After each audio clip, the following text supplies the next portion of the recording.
देखो साइकिल पे चले दिना ने आना गड्डी थल्ले असी रह गए कलम कल्ले साडी टिकट गुआचीए बल्लिए नी चल दो में टुर चलिए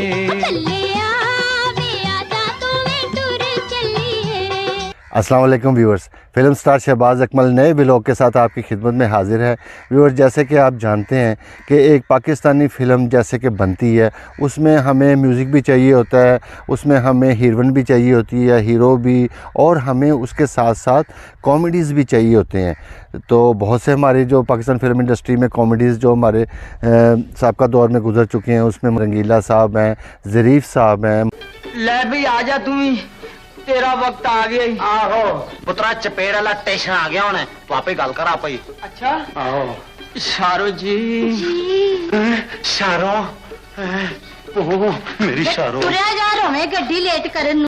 मुनव्वर ज़रीफ़ और जुल्फ़ी साहब भी और भी बड़े ऐसे अदाकार थे जो पाकिस्तान फिल्म इंडस्ट्री में आए और कॉमेडी करके उन्होंने अपने एक मुकाम बनाया, एक नाम बनाया। और उनके साथ साथ कुछ ऐसी फ़ीमेल भी थी, कुछ औरतें भी ऐसी थीं जिन्होंने उनका भी बड़ा नाम हुआ, जिनमें सबसे टॉप जो नाम था कॉमेडियन के तौर पर जो लड़कियां आईं उनमें रज़िया बेगम का जो नाम था वो बड़ा मकबूल हुआ और वो बड़ा प्यारा उन्होंने काम किया। इंतहाई खूबसूरत उन्होंने अपनी ज़िंदगी का जो फ़िल्मी सफ़र था वो आपकी खिदमत में पेश किया और आपने भी बहुत उनको इज़्ज़त दी। और तकरीबन हर पंजाबी फ़िल्म में उस ज़माने में कॉमेडी पेयर के साथ रज़िया बेगम होती थी और ये खलीफा नज़ीर और मुनव्वर ज़रीफ़ साहब की नोक झोंक होती थी और उनकी बेस नोक झोंक की होती थी वो रज़िया बेगम होती थी। तो नसन दी की लोड़ है, मैं तेरे चाची मुंशी नाल गल करके ना तेनू अपने घर ले आवांगी, पर एक शर्त है। केड़ी है? ओ ए कि तू साडे घर आके मेरे नाल बिल्कुल मेरे भरावां वांगू गल्लां करी है। आहो ताकि मेरी मां सिर ना होवे। ले सिर ना होवे ते भावें शादी दे वेले तिकर मैं सक्का भरा ही बन गया होवां।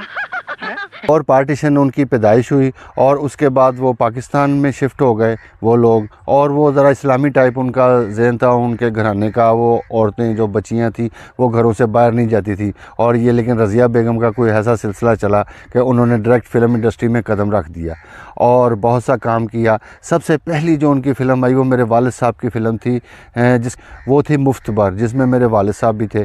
1961 में मुफ्तबर जब रिलीज़ हुई तो हमने ये देखा कि जो ज़रीफ़ साहब की थी वो लाइफ की आखिरी फ़िल्म वो साबित हुई। और रज़िया बेगम का जो था उसमें किरदार वो एक जंगली लड़की का था, लेकिन इस फ़िल्म में जो उन्होंने काम किया वो बड़ा बेहतरीन था।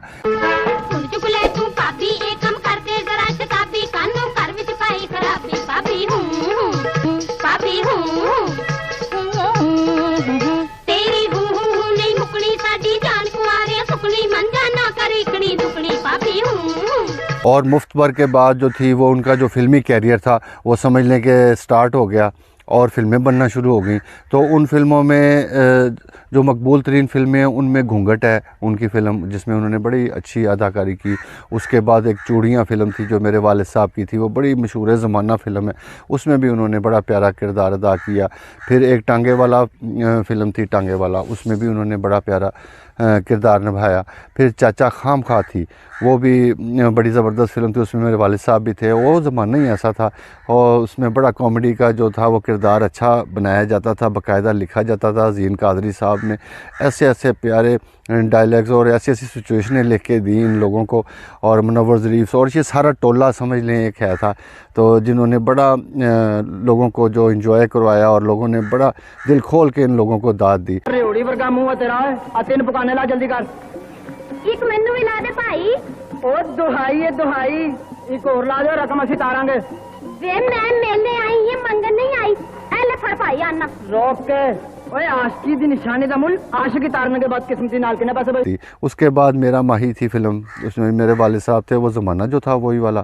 और फिर एक डोली थी, बहुत ज़बरदस्त फ़िल्म थी मेरे वालिद साहब की, तो जिसका गाना भी बड़ा मशहूर है, झूठियां इस तरह लबदा जड़ा आशिक नहीं सुदाई, ये इश्क दी सब तो वड्डी मंजिल गली गली रुसवाई। और भी बहुत सी ऐसी फिल्में बनती रही। और फिर हथ जोड़ी का जिक्र करें, उसमें भी वो थे, वो सारा कॉमेडी का आपको पता है वो चलता था सिलसिला।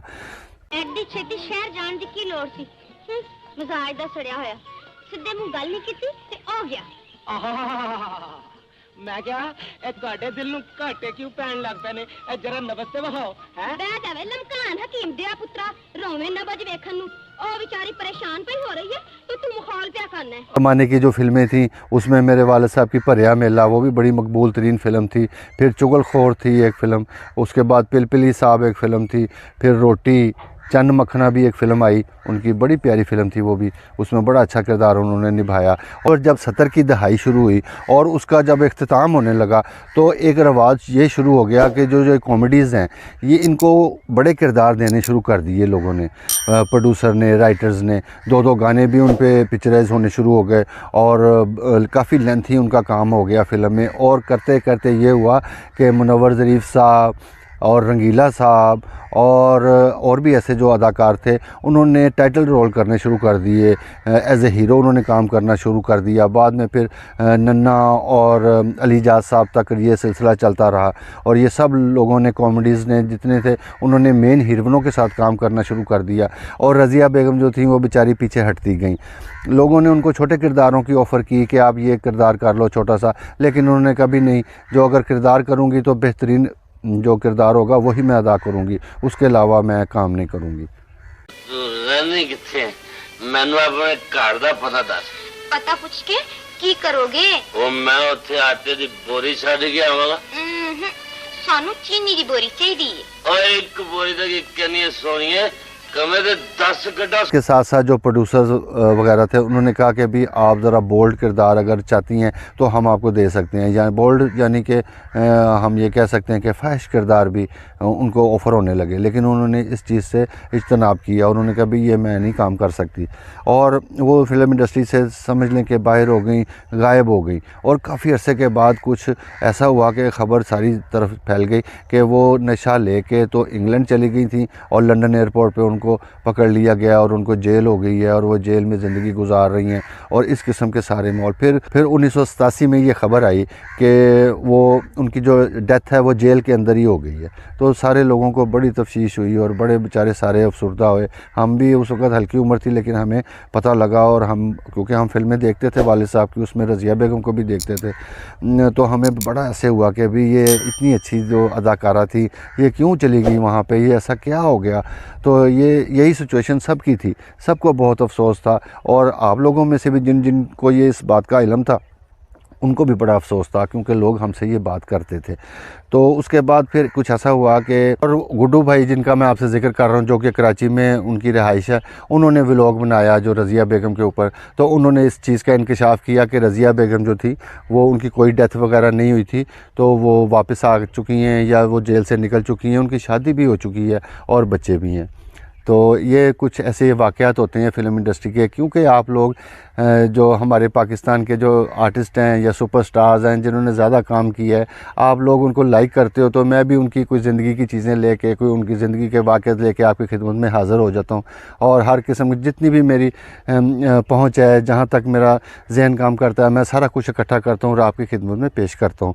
तो व्यूअर्स, आप मेरा जो चैनल है वो प्लीज़ सारा सर्च किया करें, आपको तकरीबन हर आर्टिस्ट के व्लॉग मेरे इंशाल्लाह चैनल पे मिलेंगे और काफ़ी तफसील के साथ मैंने वो बनाए हैं। और भी अगर आप कुछ चाहिए कि मैं किस आर्टिस्ट के मुतालिक बनाऊं या हीरोइन के मुतालिक बनाऊं जिसको आप चाहते हैं कि वो नहीं बना, तो आप उसका भी बनाएं, तो इंशाल्लाह वो भी मैं आपकी खिदमत में पेश करूंगा।